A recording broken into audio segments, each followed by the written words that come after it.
Ladies and gentlemen, boys and girls, welcome to the Everything is Bad New Fangled Motion Picture Show. Welcome back, everybody, to the latest episode of the Everything is Bad New Fangled Motion Picture Show. I'm your host, Niall. And I'm Nolan. And today we're going to be reviewing the latest and greatest in Marvel Multiverse Chicanery. Yeah. Multiversal Chicanery. Yeah, this is what the fourth multiversal chicanery thing we've encountered.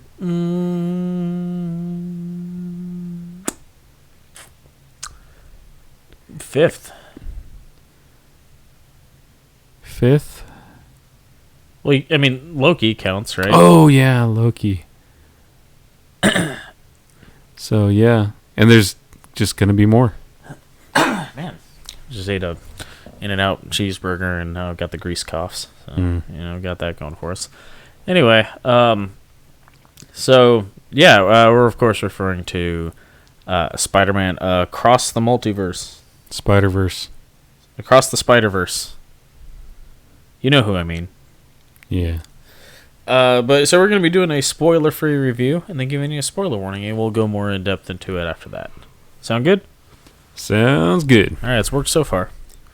So, yeah, this movie, sitting at a mighty high 9.1 out of 10 on IMDb at time of recording. Yeah, that's one of the highest movies I've ever seen. Yeah, it's like one of the highest, probably, it's definitely one of like the top probably 3 highest rated movies that we've reviewed. I would be curious. It would take a lot of work, so I'm not quite that curious, but I would be curious to find out, like, of all the movies we've reviewed, like, this is number 15 the highest rated movies on IMDb. Number 1 is Shawshank Redemption. Godfather, Dark Knight, Godfather Part 2. Shawshank Redemption's a good movie, but you're going to put it above Godfather and The Dark Knight? Godfather Part 2, even 12 Angry Men, Schindler's List, Return of the King, Pulp Fiction, Fellowship of the Ring, Good, the Bad, and the Ugly, Forrest Gump, Fight Club, Two Towers, Inception, and then this. I would put a lot just of above those, The Empire Strikes Back. I would put a lot of those movies above Shawshank Redemption. Yeah. I put a lot of those movies above... What? I'm curious. Even The Good, the Bad, and the Ugly, although people might hate me for that. I like the movie, but it's overly long. It is. Well, I mean, it's Leone's Hallmark, right?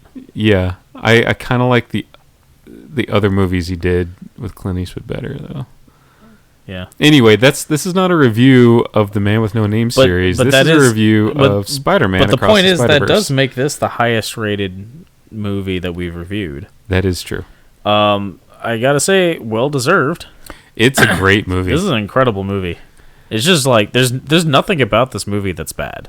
No, and like it's well written, but also just like the art direction of it. Oh yeah, it's a beautiful movie. Every universe has its own art style, and then when they like mesh together, when they like bring characters from different universes together, and then you just see like the different art styles next to each other. Yeah, it's really, really a sight to behold. It's pretty cool. I think the coolest artwork around any particular character is Spider-Punk. Oh yeah, it's all like it's punk art, so it's like collages with like marker and spray paint. Yeah, on top of it. Like because like each I don't think it's a spoiler to tell you that there's like multi-dimensional travel in this movie. Yeah. So each character's like dimensional portal also is kind of like unique to their art style, and Spider-Punk's is really cool looking. Yeah, and he's a cool character anyway. Yeah. So yeah, I mean, I'm saying this like probably everyone's gonna see it by now, right? I mean, you would think so, but like I saw it made domestically 120 million opening weekend, which is, I mean, it's a good opening weekend, but it doesn't feel like a lot. I mean, for what this is, I don't know that it's gonna have the legs that Mario does. Yeah, Mario is still on like 2 screens when we went to the theater this weekend. Yeah, well, like a week ago, it still made like $4 million. Yeah. Just like a weekend ago. Well, but kids movies that are good enough that the parents enjoy always have legs on them because they're so few. That's true. And so any parents that ever are like, oh, let's just take the kids to the movie is something to do on the weekend. Yeah. And it's like you're not left with a lot of options. So movies like that always have legs. Like Little Mermaid's box office so far is it's done not. I saw something that on basically it's doing okay in America, but it's not. Yeah, so it's not performing overseas. I saw domestically it between the 2 weekends, it still hasn't reached its reported budget of $250 million after 2 weekends. Yeah. And one of those weekends was a long weekend. It's not gonna then. Yeah, and so that movie is not gonna have legs on it, I don't think. No. So yeah, I don't know. I think this might I would say that this movie is better than the first one. Oh yeah, it is. And it's definitely bigger. I saw somewhere where I guess they were trying to when they were getting budget or something, they were saying they're like, oh, it'll be, about the same size, but it's got it holds the record for the most number of individual characters in an animated movie. Like individually voiced characters? Yeah, and then on top of that, all the various versions of not just Spider-Man, but just the Spider characters, they had to really increase the size of the animation studio just to have enough people to do it. Yeah. But so yeah, it's a really big movie. Yeah, and it's really cool, and it's if you're at all a Spider fan, and I've read a little bit of some different Spider-Man comics. I didn't read much of him. He was never really my favorite character to read. But if you're at all a fan of the Spider characters and Spider-Verse, there's so many Easter eggs in this movie, so many references to other stuff.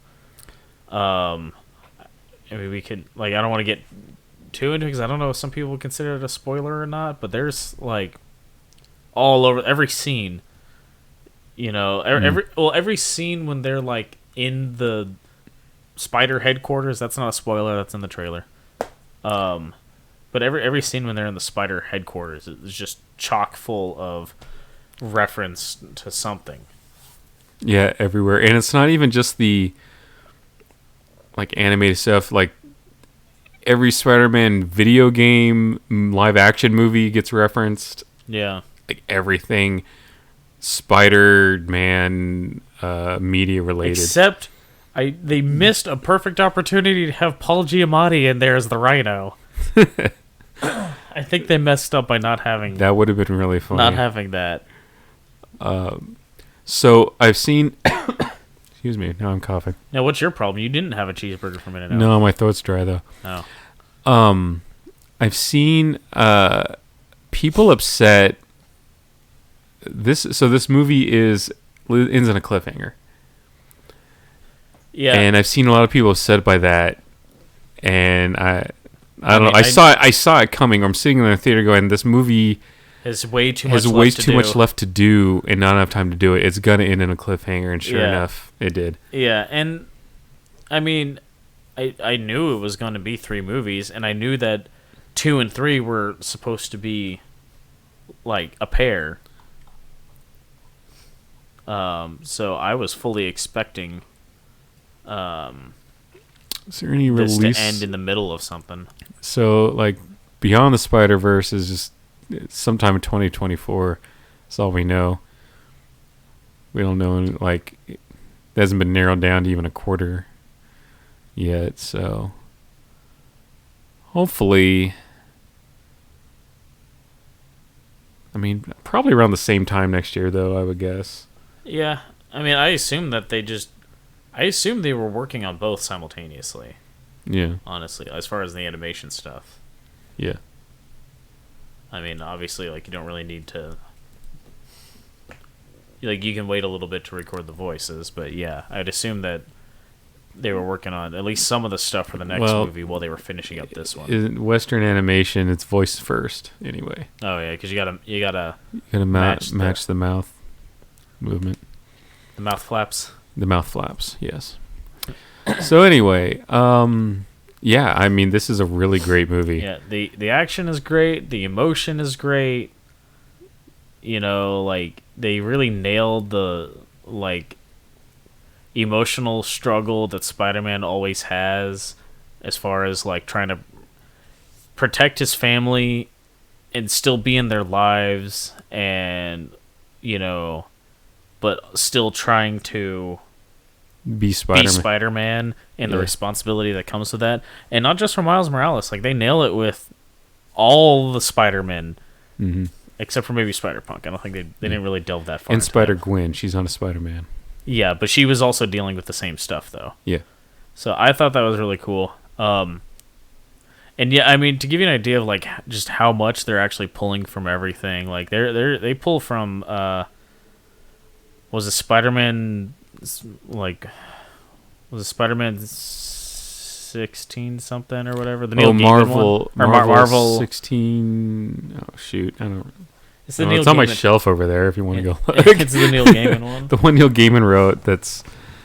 Vamp, Nolan. Vamp. Yeah, I vamp so well.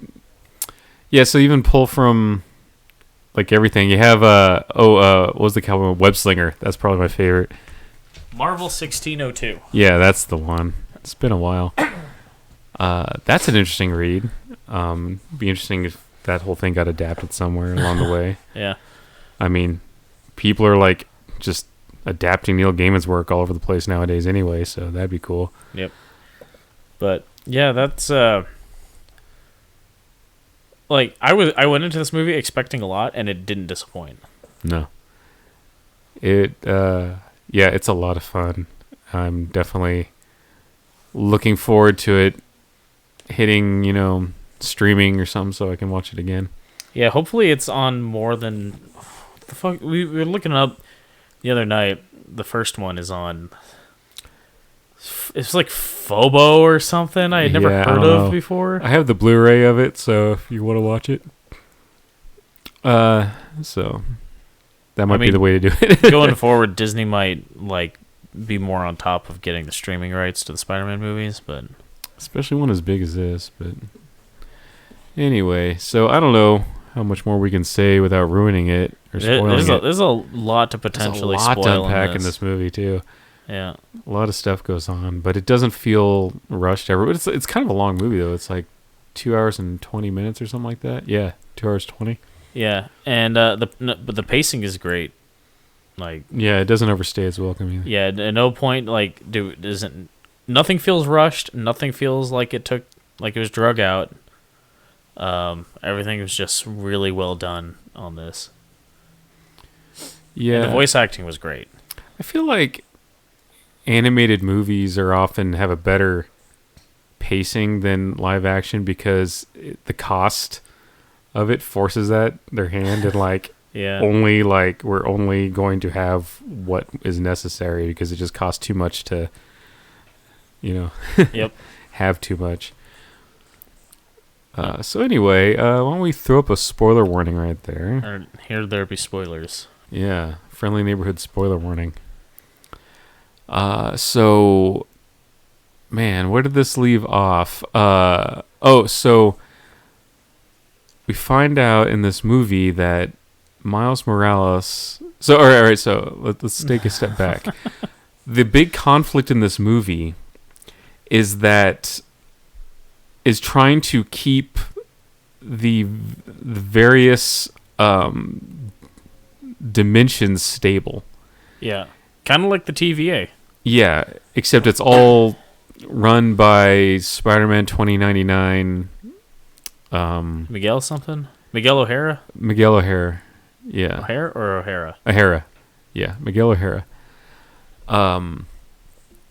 And so if you mess too much with, the intended timeline, then that universe will get destroyed. And so you find out that Miles Morales is like the first instance of this getting messed up, because through some interdimensional experiment that someone else was doing, they brought the spider into Earth 1610 from Earth like 48 or something like that. 42, I think. 42. And that's what bit Miles Morales. So that Earth, though, doesn't have a Spider-Man. And where this movie ends is they have this machine that scans you for what Earth you're supposed to go to, and he uses it to go to... He uses it to escape. He uses it to escape, yeah. And he thinks he's going to his own reality, but he goes to the one that the spider came from, which is a world without Spider-Man. And the Miles Morales there, though, and also apparently a world without any other superheroes. Because it's like that scene in Back to the Future 2 where like Biff like rules the world or something. There's just like random fires all over the place. Yeah, it's just like this hellscape where Biff rules everything. Right? It's kind of like that. And so his Uncle Aaron is still alive, but the Miles of that world is the Prowler and not his uncle.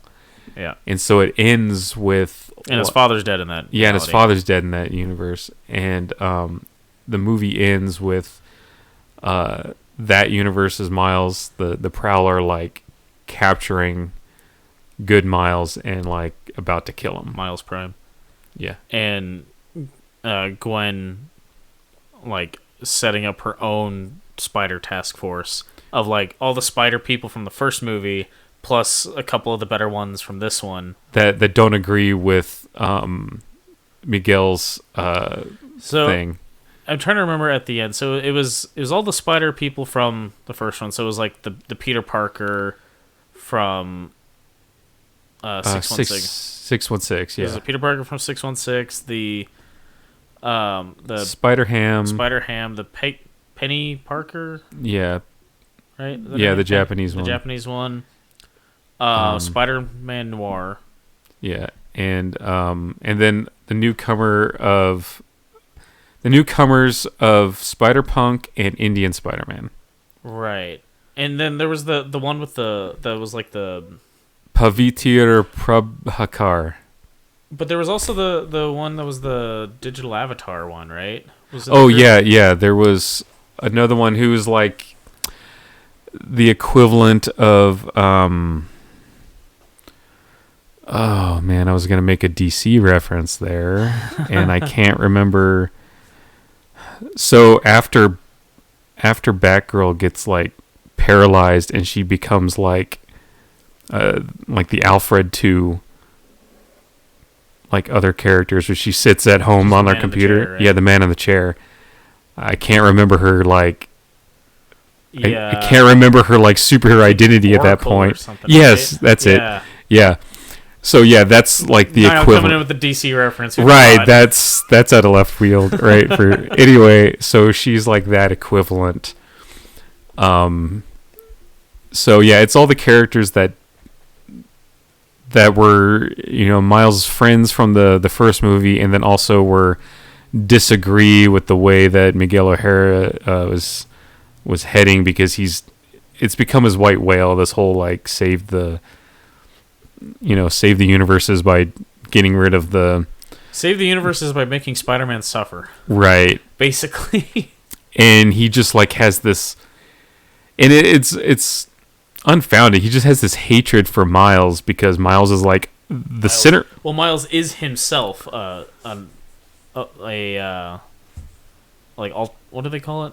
I don't remember what they called it, but yeah, he's a divergence, right? And I mean, it's not his fault, but Miguel O'Hara hates him for just being that divergence. So anyway, let's see. I think one of the more interesting worlds though was the Indian one. Yeah. Just the way it looked. And it was kind of funny, like of all the Spider-Man, though, he has like the best life. Like more stuff is going well for him. Yep.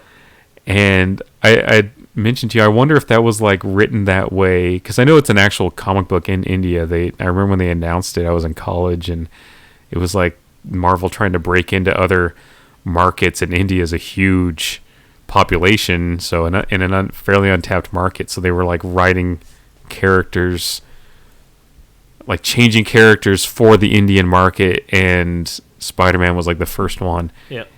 So anyway, I wonder if because like India, and they're like, oh well, he's a good guy, so he has like good karma because he's got like the good hair and the girlfriend and like the good life and people like him and things are easy for him, and he's like no, he doesn't have like all the bad stuff going on that Peter Parker normally does. Yeah. But the portal for Spider-Punk though, man, that was just it's pretty cool. I was just like, because Gwen, like Spider-Punk, who's like, you can tell from the get-go does not agree with Miguel, like at all. Well, Miguel's the man, right, and he's a punk. I get it. But you know so you can tell he's like not in it, and so he leaves like pretty early on in the movie. He's like basically like, I didn't sign up for this shit. And he manages to get his like bracelet thing, which is how the Spider-Mans like traverse the multiverse. It also keeps them stable and when they're not in their own universe. Yeah. And so he manages to get his wristband thing to Gwen, and she uses it, and like that portal that opens up, that's like the Spider-Punk portal, is really cool looking. Yep.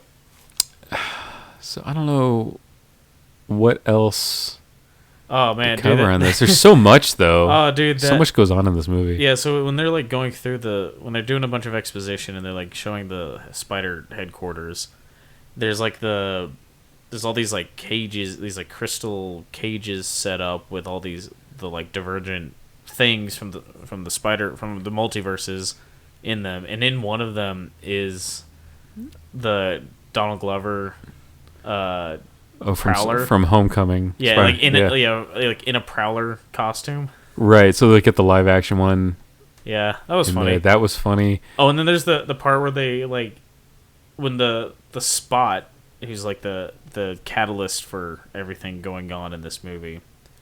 He's like trying to figure out his powers, and he's like poking his head through these dimensional portals he's making sort of randomly, and he pops out in that convenience store from Venom. Oh yeah, and you got that the Chinese woman or Vietnamese woman in there. Yeah, and then another funny dimension was the Lego one. Yeah, that one was really good, and like in the Lego movies, like all the sound effects are made by mouth noises. Like beep boop, like buttons go beep boop. Yeah, that's pretty good. There's a lot of like really cute stuff in here, a lot of fun things. Oh, one thing I think is cool is just from like a comic book nerd point of view is if you ever read, especially in like Marvel comics, they'll have editor's notes because when you have someone give some exposition without context, because giving context would be awkward because people don't talk that way, an editor's note will pop up with information. It'll not pop up, it'll be on the page with information that brings context. It'll say, reference this issue of the comic, or it'll give you information you don't know. And so the movie does that when someone makes reference to things. There's like a hammer. They brought up the first one I remember seeing is when they're fighting from Marvel 1602, at the beginning, the Vulture. Oh yeah. And he like pulls something out of nowhere, and they're like, "Oh, he has hammer space," and it like pops up and explains that hammer space is like right. But throughout the movie, there's like just different like editor's notes like pop up on the screen.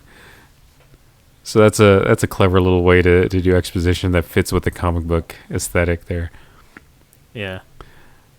But I like another thing that's like funny to me is sometimes you'll see like, because it's all like comic booky, right? In old comics, the register isn't always lined up, and you'll get like one color like off to the side a little bit.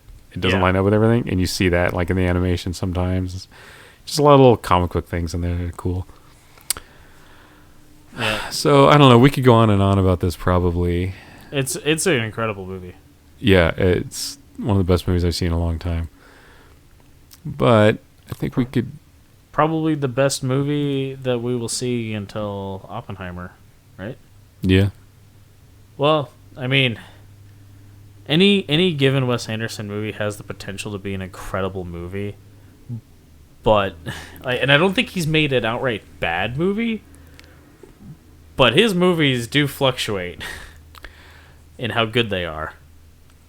Yeah, but Asteroid City looks really good. Asteroid City does look really good. It looks better than The French Dispatch. The French Dispatch suffered from some of the segments were better than others. And it really messes with the pacing of the movie, in my opinion. Yeah, I agree with that. My favorite segment is probably the one with the reporter reporting, and is like the shootout with the cops and the... Yeah, but he's doing the report whatever. on like the chef for the police station. Yeah. Yeah. That's probably my favorite segment.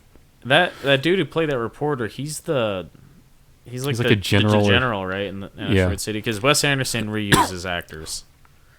He was also Jim Gordon in The Batman. Timothée Chalamet got in there really young. Expect to see him in Wes Anderson movies until Wes Anderson dies. Anyway, what we got coming up? Are we going to see Transformers? Dude, going to see that movie feels like a chore. And then we got The Flash and Elemental. I could not give less of a shit about Elemental. Yeah, I don't really care. It doesn't look that entertaining to me. I don't know. It's like been so hit and miss with Pixar lately. Yeah. What was the last good Pixar movie? Was it Cars 2? Inside Out? Cars 2 was after Inside Out, wasn't it? Or Cars 3, I mean. I meant Cars 3. You meant Cars... No, Cars 3 wasn't good. What are you talking about? Wasn't it? I remember liking Cars 3. Yeah. What about Incredibles 2? Oh, Incredibles 2 is good. That was... I don't remember. Was that before or after Inside Out? I don't remember. Anyway. Cars 2 is the one with the spy shit, right? Yeah, that was a sort of a weird direction to go in. And Cars 3 was back to basics. Cars 2, the only good part of that was when they're interrogating the spy, the American spy that's being voiced by Bruce Campbell. Yeah. And they're like, tell us who did whatever. He's like, your mother. We were both in the theater, we looked at each other like, oh, that's Bruce Campbell. Yeah, for 2 words we figured out that was Bruce Campbell. I think he was a Mustang too. Yeah. Anyway, Asteroid City. Yeah, that's going to be good. Yep. But I do think Oppenheimer's going to be better. The Room celebration? Is it like the anniversary of The Room? Dude, if it's not The Riff, I'm not seeing that movie. Nah. Some movies hit that some movies that hit that cult classic you can go to because they're just goofy kind of fun. The Room is not it, man. Indiana Jones and the Dial of Destiny. That coming up. Which I'm worried about that, man. All the stuff I've been saying for the preview showings. And I've seen stuff saying oh, Harrison Ford's fantastic, but the rest of the movie just kind of nah. They showed it at Cannes, right? A couple weeks ago. Yeah, and a lot of people are saying, other than Harrison Ford's performance, the movie's not that good. I don't know. I'll give it a shot just because it's Indiana Jones, but I mean. And our mom is in my mind. There's only 3 Indiana Jones movies, so there's only really 2 worth watching. I mean, Temple of Doom is still fun. It's not nearly as good as the other 2, but it's still fun. So Mission Impossible: Dead Reckoning Part 1. That name's it's too much name. It's so much name. It's too much. But I am looking forward to that. That looks cool. Oppenheimer. Oppenheimer looks incredible, though. And how long is this movie? Oh, dude, I hope it's 3 hours. I was gonna say I hope it's over 3. It's at 3 according to IMDb. So I mean, Christopher Nolan just like doesn't make bad movies. He makes some movies that can be difficult to He makes some movies that, because of the plot, the nature of the plot, can be difficult to try to rewatch, like Tenet. Yeah. But he doesn't make bad movies, and I'm a sucker for anything to do with like the atomic era and like the atomic arms race and stuff. I find that stuff so fascinating. I mean, we went and toured the Nevada test site and stuff. For, like, it was a whole day thing, and we're just like going out like, oh, here's a big hole, here's another big hole. You know? Tell me more about this huge hole. So, you know, the place is dotted with holes, though. Yeah, but you know, it's like I'm a sucker for anything to do with that, and so like I'm just all excited for that movie. Lousy with craters, I'd say. Yeah. All right, The Haunted Mansion. Wait, Jared Leto's in that? Huh. Dude, Is he the mansion? I was gonna ask if he killed himself because he's a method actor to learn how to play a ghost, but I felt like that might have been in poor taste. Making a suicide joke. All right. All right. What else we got? TMNT, I'm still like. It looks like a decent movie for a TMNT movie, but I don't give a shit about the Ninja Jackie Turtles. Chan in it. I just don't give a And shit John about Ninja Cena. Turtles. I didn't care about them when they did that reboot series in the early 2000s, and I was the target age. I still didn't give a shit about it. Dude, you have no idea. When I was like a kid, like every boy my age had Ninja Turtles toys, lunchbox, pajamas, bed sheets, underwear. Yeah.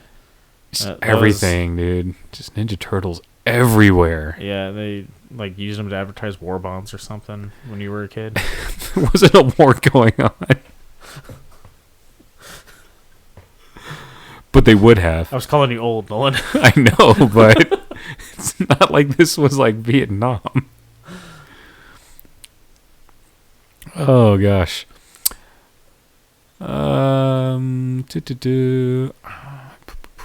Dude, Equalizer 3. That Gran Turismo movie is weird.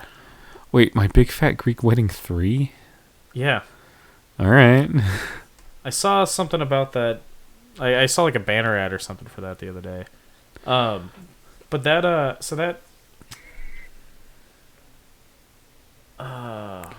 crap, I had something to, what was I gonna scroll back up? There's something I was like gonna comment on. Oh yeah, so that Gran Turismo movie, when we were watching the trailer for it in theater, there's like an extended trailer when we were at the theater for Spider-Man, because obviously it's a Sony movie. And I noticed that like the kids in the movie, he's playing on the PS4, I think. Okay. Which would have to be something they changed, because as I recall, from what I remember, that contest they held was for like the Gran Turismo 5, I think, which was on the PS3. I don't remember. I believe it was a PS3 game that they did that competition with. I don't remember. Expendables 4, but it's spelled Expend Forbles. Is it really? Yeah, look at that. A 4 where that A should be. Did no one learn anything from Fant Force Stick? No, and they're doing it with a 4 again. Anyway. It doesn't work. And what if you have the other form of 4 where it doesn't connect to the top? Then it really looks weird, right? What if that's just the font you're using? Yeah. Like some people just like have their web browser default to Comic Sans, like our mother. Really? On her phone. Have you never used Mom's phone? I've never used Mom's phone. Oh, God. Dude, the default font on her phone is Comic Sans. It drives me insane. Kraven the Hunter. Might be alright. So that's in the Venom universe, right? Yes. Without a Spider-Man. But it has now the Vulture in it? Yeah, and Morbius. I mean, like, there was rumor that Andrew Garfield was going to be reprising his role. There's another multiverse movie there. Oh, Venom? Or you mean Well, that world Kraven? because, well, I don't know about Craven, but remember the end of because the Vulture gets sucked into the Venom universe. yeah. So But that was still part of the that was part of the Far From Home movie though. So it was still the same movie. I thought that yeah, but the end of Morbius. Or the end of Morbius, that's right. Yeah. Yeah. It's alright, it all blends together after a while. Wait, what the heck? Is there like... Oh, we saw the trailer for that. No, I know. Is there like a parody coming out the same day? Five Nights Row Freddy's and Five Nights at Freddy's. What? Here's Five Nights at Freddy's. Right, okay, yeah. All right, there's that live action Five Nights at Freddy's. The same day, there's Five Nights Row Freddy's. Some Roblox, a regular Roblox citizen Mike means to work. Is it like a... Oh, I bet it's a promotional thing with Roblox for the Five Nights at Freddy's movie. Okay. Yeah, all right. I bet you anything that's what that is. Okay, that was confusing me. What else? Anyway, Dune. And then Dune. We're Dune. all the way in. All right, so we're up into November here on this. Freaking Dune! After Oppenheimer, I think Dune's probably my most looking forward to movie this year. Yeah. I'm looking forward to Dune more than Oppenheimer myself. Get out of here. Not that I'm not looking May your forward to blade Oppenheimer. chip and shatter.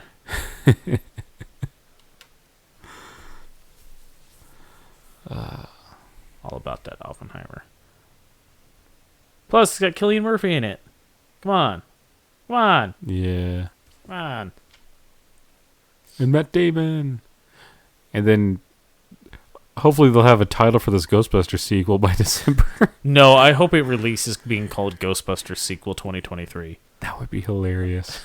a little, like, what's the term? Self-aware? Yeah. But yeah, so that's what we got for like the rest of the year. Yeah. Unfortunately, doesn't feel as packed as like the last half of last year was. No.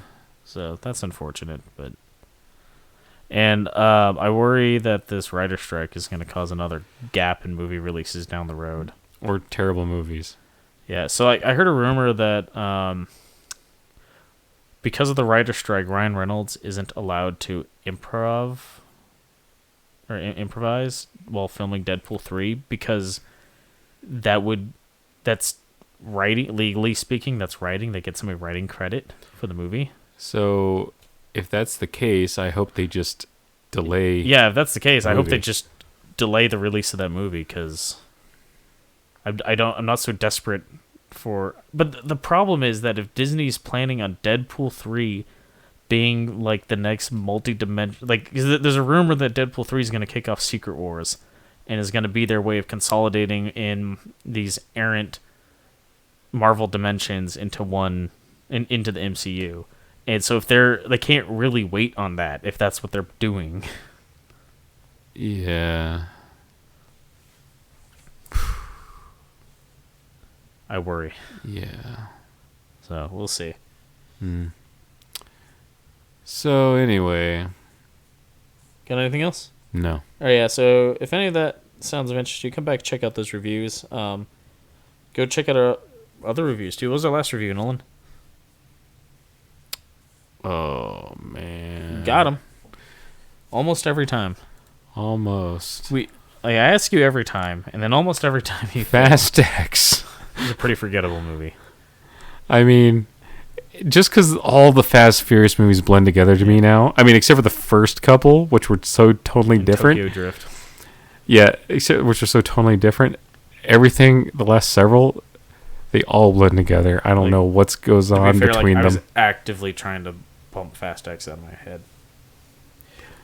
Fast X was the first movie in a long time that when we were leaving the theater, I was thinking to myself, like, I kind of would rather just stayed at home and played video games today.